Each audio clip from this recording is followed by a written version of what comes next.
আসসালামু আলাইকুম। কেমন আছেন সবাই? আশা করি ভালো আছেন। তো রান্নায় চলে আসলাম। তো আজকে শুক্রবার, রান্নায় চলে আসলাম। শুক্রবারে কী রান্না? তো এখানে যে চিকেন দিয়ে নিয়েছি, তো চিকেন রান্না করবো। আর এখানে কই মাছ মাখায় রেখেছি, কই মাছ ভাজি করবো। তো চুলায় পেঁয়াজটা বসায় দিয়েছি। গ্যাসটা কিন্তু একদম কমে যাবে। তেলে আমি পেঁয়াজটা দিয়ে দিয়েছি। আর এখানে মশলাটা রেডি করে নিয়েছি। আর এখানে নিয়েছি আমি স্বাদ মতো লবণ, পরিমাণ মতো হলুদের গুঁড়া, পরিমাণ মতো মরিচের গুঁড়া, পরিমাণ মতো ধনিয়া গুঁড়া। আর এখানে আমি মাংস মশলাটা বেটে নিয়েছি। আর এখানে দিয়েছি দারচিনি, এলাচ, তেজপাতা সহ দিয়ে দিয়েছি। পেঁয়াজটা আর একটু ভেজে নেব।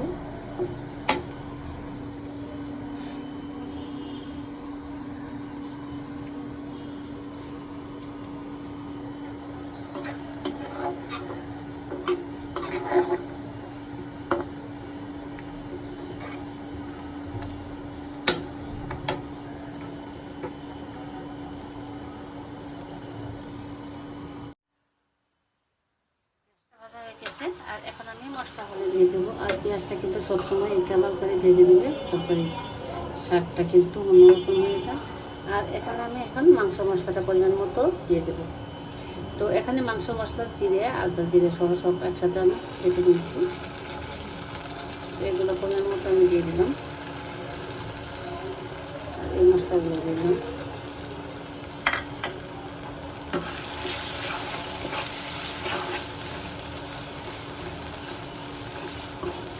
আর এখন আমি মশলাগুলো ভালোভাবে কষে নেবো। এখানে আমি একটু পানি অ্যাড করে দিচ্ছি।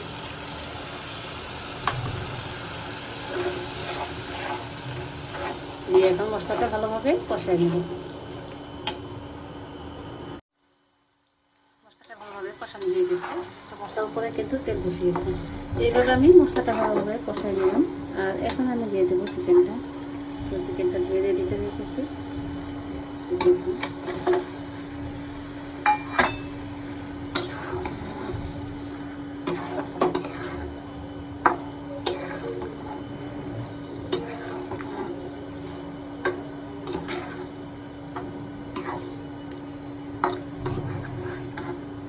তো চিকেনটা আমি এখন ভালোভাবে কষাই নেবো। রেখে দিচ্ছি।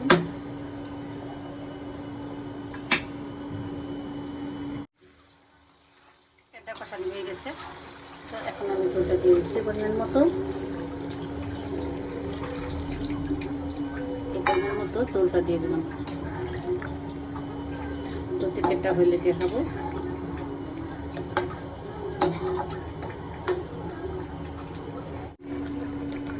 আমার তরকারিটা হয়ে গেছে। তো এখন আমি নামাই নেব। আর এখন মাছগুলো ভেজে নেব। এখানে কই মাছ মাখায় রেখেছি। তো মাছগুলো এখন ভেজে নেব। দুপুরে রান্না শেষ হয়ে গেল। এখানে চিকেন রান্না করে নিয়ে নিয়েছি। আর কই মাছ ভাজি, আলু ভাজি। আর এখানে নিয়েছি মসুরের ডাল। তো গরম গরম কই মাছ ভাজি, আলু ভাজি কিন্তু অনেক স্বাদ লাগে। সাথে আছে ডাল, চিকেন। তো দুপুরের জন্য রান্নাটা করে নিলাম। ভাত রান্না করে নিয়েছি। তো দুপুরের মতো রান্নাটা শেষ। তো পরবর্তীতে কিছু করলে আপনার সাথে শেয়ার করবো।